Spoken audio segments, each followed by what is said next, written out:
What's up, everybody? I think tonight is a great night for a run. So I skipped a night between two gym workouts where I didn't get out here. I was kind of caught up with vlogging, you know.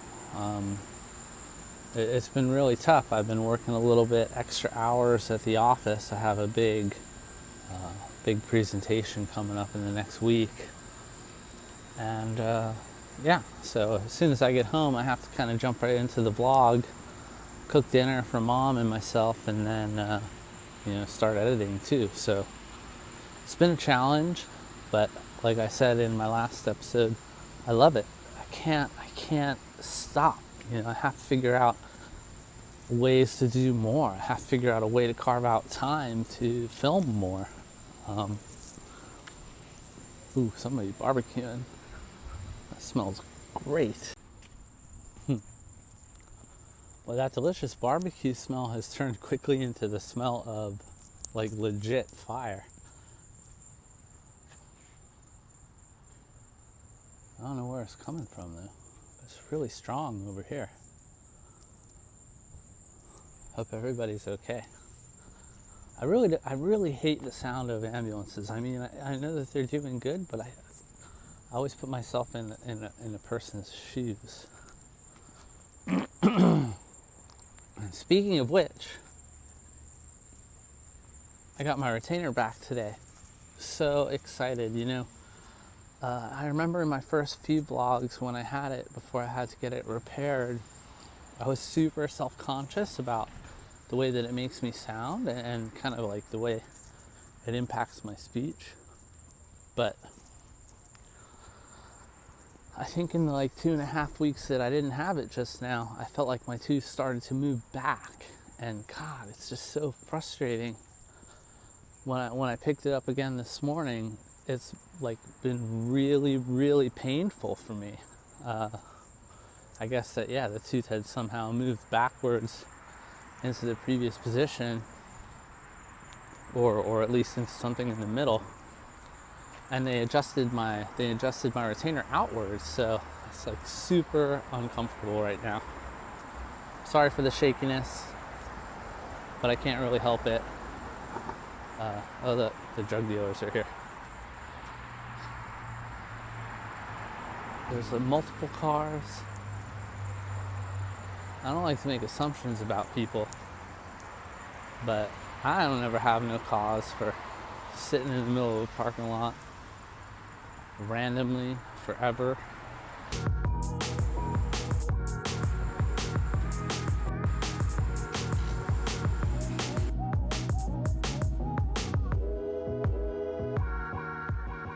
So I just came upstairs after my run. There's some people seriously partying over there now. It's kind of crazy. Let's go check it out. How can we get to know each other? Excellent. Each bananas here. I can do this. Leah.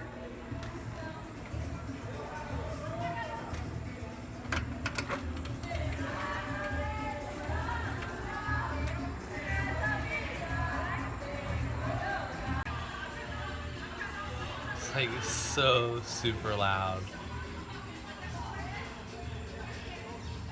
Let her have a good time.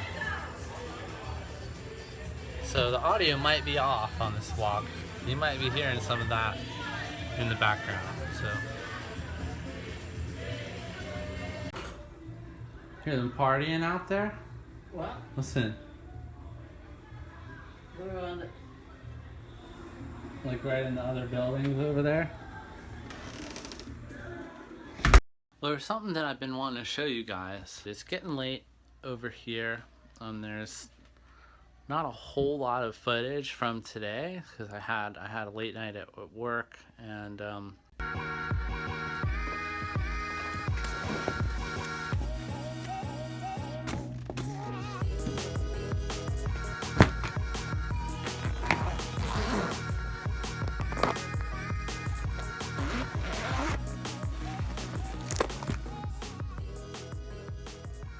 this is some of my comic book art. from a very young age, I was a storyteller. So some of my earliest memories and some of the earliest stories that my family tell me about the way that I understood my world, the way that I communicated with everybody was through story. I was known for making up wild fantasies. I would say things constantly like "imagine if." That was my catchphrase, and it kind of never went away. The work that I do now in toys came about from an early start in comic books. I knew in high school that comic books was what I wanted to do as a career. I think it was right around 1992 when there was a very formative change in the comic book industry. The great artists from Marvel broke off and founded Image Comics and started doing kind of their own thing. That was very inspirational to me because it was a transition from the artists being noteworthy because of the publishing house they were associated with to becoming both the creator and the artist. And a lot of those guys authored their own IP that you still see today. Of some of my early works. This stuff is probably from right around 2000. There's some old fine art stuff that I have lying around. This is probably high school work. Yeah.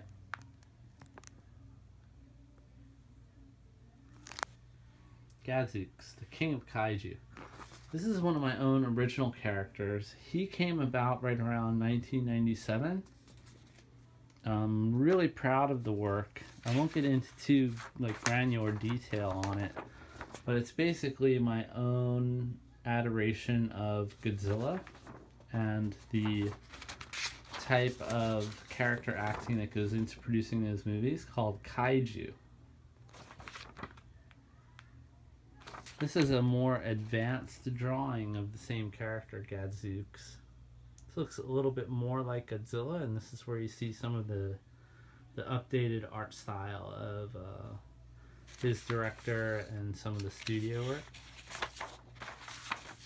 I always liked the animated look to this character. I forget his name at this point. And kind of the exaggerated storytelling that I did at this time, around then. I think this is probably 2003. And this is definitely a combination of both an anime manga style and a westernized cartoon rendering. This represented a new beginning, a new dawn. These are mostly photocopies. I don't know if I have any original pencil drawings in here. This is an early show flyer for my band. See if there's no Surf Cafe. Did I put a year on here anywhere? com.to/sac. So we had a website at that point. May 30. Unsure of the year. It's a giant surfing ball sack monster. Always fun for the kids. This was when I was in college. This is a house party flyer that I did. Me and some of my roommates were a little notorious for throwing house parties. We had a house that we basically didn't care anything about, so we threw kind of back-to-back parties. One more of those. Ah, cool. This is an adaptation of Robin Hood that I did, I think, for a sequential art class. So, let's see if we can find where it starts. It starts with a stagecoach robbery. So you see the horse in the foreground. There's like a log that had been pushed down in front of our stagecoach there. And you can see the thieves have set in on both the carriage driver, the loot, and you can see an arm sticking out of the window or the door over there. And you can see kind of a young Robin Hood being trained in the forest. And from this panel to this panel, there's an age difference, so it's kind of like a jump up as he has learned from his master the skill of archery. Is a nice arrow, nice foreshortening on that. And he shoots off to the deer in the distance for a kill, and then we see more of a teenage Robin Hood carrying the deer, and a camera stretches in from offhand saying kind of like halt. So then that smashes over to a judge passing a sentence on a now bound Robin Hood. You can see the sheriff of Nottingham threatening him with the noose to the gallows. But of course, Robin Hood escaping over the castle wall in a very Errol Flynn, swinging on a flag. There's a hail of arrows. And then he's kind of back into the woods with his merry men, recounting the tale around a campfire. I really like this. This was heavily influenced by Mike Mignola, whose work you can see here. I'm going to unbox that at a later date, but it's just a very heavily black, shadowy style. I do have a lot more cross-hatching over top of that than he ever does, but something that I was working on back then. That's a stand, so I would do lots and lots of these mini comics, print them up and distribute them around. I used to work at the Art Institute bookstore, so I had this kind of counter display that would hold a bunch of mini comics as I printed them up and give them out for free. Some more of the Gadzooks pages. So a lot of this work was done before the day and age of computers. So in 1999, 2000, scanning wasn't very prevalent. Neither was inking digitally, or file transfers were very cumbersome. We used to carry around like zip disks and scans, and everything that was a drawing was too big to be emailed. So this, not sure what this is. This is kind of like a post-apocalyptic vision that I was doing. So you see there's the Earth and the Moon. There's kind of like a view of the planet from orbit with lots of different warheads and stuff. Big Ben, the Statue of Liberty, the Eiffel Tower, and the Golden Gate Bridge kind of all going up in smoke of an atomic type of holocaust. Oh, this is a cool one. So here you have the Washington Monument, people running for their lives. This is kind of like the blinding white light of an atomic explosion. These are, of course, people in some type of acid rain or something. They're just, you can see this guy's like covering his head with newspaper. And then you have the zombie style apocalypse, like maybe some mutants. There's somebody who's expired laying there in the street, turned over car, and then this guy who's really hating it. There's another page. Yeah, so this is a version of a nuclear winter setting in. There's like a mutated turtle or creature coming up out of the streets, out of the snow. This guy who's picked it up, you can see it's clearly got tentacles and he's losing all his hair and stuff. And of course, she has a little mutant baby with some, who knows what, looks like partially eye popping out stuff. I don't really remember the context of that story, but it was something that I did.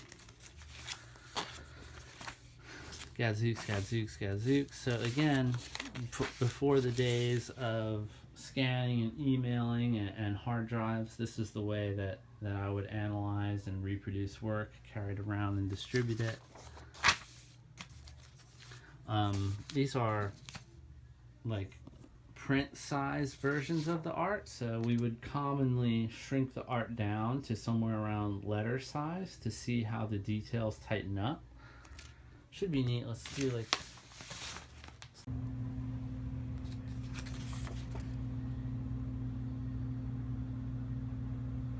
Susan Stanley. That's a blast from the past. So that's just tons and tons of that Robin Hood stuff. This is from my old band. So this is actually the inlay artwork that you can find in that record. That's one of our single from that album called Take It. Name of the band. This happily chaotic looking ball man. Ooh, this is cool. I like this illustration. It was like a great white person. So you can see they're kind of rising up out of the water. The water inside their jaws is made like a tempest.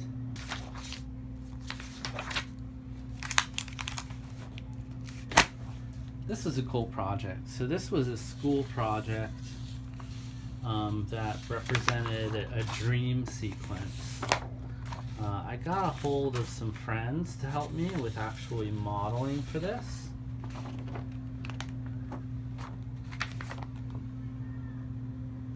Well, there's a script for the Robin Hood piece. Highwayman, Sherwood Forest, 16 years old. Alright, so this piece is the exterior of my building, as I'm sure you can see. Right there, there's a palm tree that's not there anymore. This is a view from the outside, switched to a view from the inside. That used to be my room. It's now my kids' room. So you can see me there sleeping in my bed. We enter through a dream through this smoky thing, and wham, I get slapped across the face.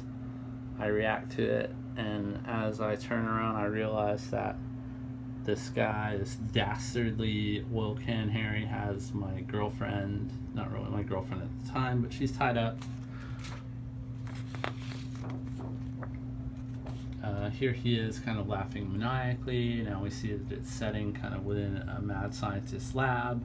She's crying and he's twisting his mustache. There's kind of a quick beat, like he's counting the ways that he's going to kill me or something, and I break through the straps that I'm tied to.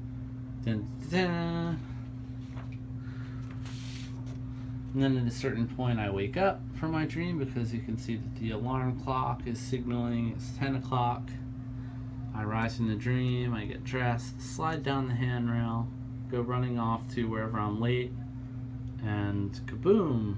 The bomb that was somehow tied to me being 10 o'clock explodes, and luckily I'm a safe distance from the house. Oh, I forgot this page. I kick him in the face, set my girlfriend free, get the sugar. I'm checking out her rack, that's terrible. And you can see that he's gone and tripped the bomb into the on position.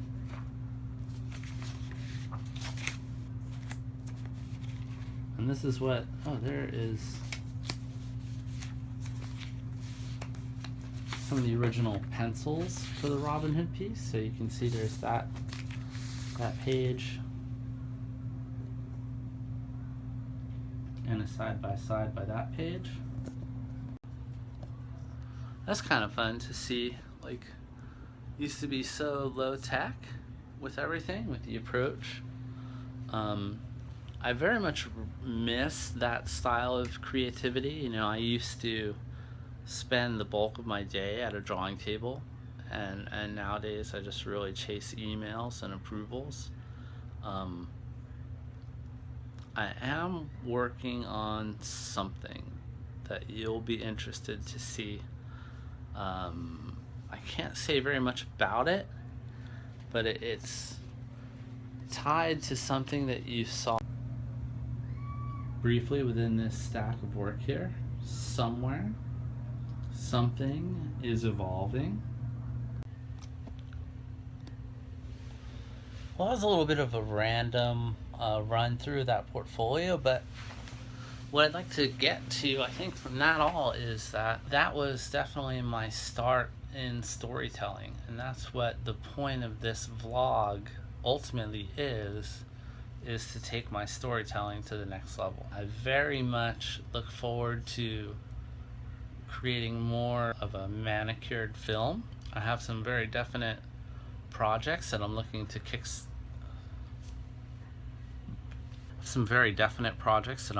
begin now that I've gotten much more educated about editing and filming techniques. So if you were to look back across all these different vlogs, I've been testing different techniques here and there. And we'll be putting those to use, so stay tuned for that. Story is and always has been a big part of my life, and this is really just the beginning. So thank you all for supporting it.